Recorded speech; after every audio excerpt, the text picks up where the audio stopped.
Protesters have again taken to the streets in at least a dozen cities across Brazil, targeting the country's Independence Day celebrations. It's part of their ongoing demands for political reform and improved social services. But as Stephen Gibbs reports from Rio de Janeiro, the protests were smaller than the police presence, larger than mass protests back in June. They're back on the streets of Rio. Just a few hundred protesters gathered with the message that they feel there is plenty not to celebrate in this country. It was down these same roads last June that hundreds of thousands marched in an extraordinary mass demonstration against poor public services, wasteful spending on the World Cup and corrupt politicians. This time Brazil's Independence Day was chosen as the day to make a point.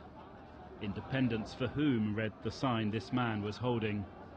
In terms of sheer numbers, these protests are nothing like the ones that took place here in June.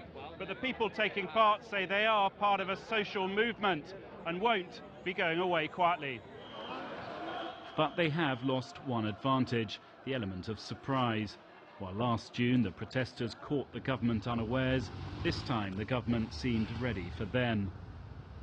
The repression is very hard, it's very violent, so people don't want to get hurt or get arrested for nothing.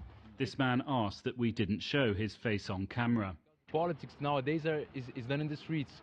We are seeing now a new rise of politics, a new rise of how people think what is politics and what politics is not. Social media is what helped enable these people to form a movement. And the protests themselves are reported live by citizen journalists like Junior. So is this kind of a new form of reporting that you're doing? Tell me what you're doing. Yes, it's a new kind of transmission streaming. I streaming in live with the people that is watching the internet. He said he was broadcasting to 250 people as we spoke. These protesters might be outnumbered by the police, but they still feel power is in their hands. Stephen Gibbs, CCTV, Rio de Janeiro.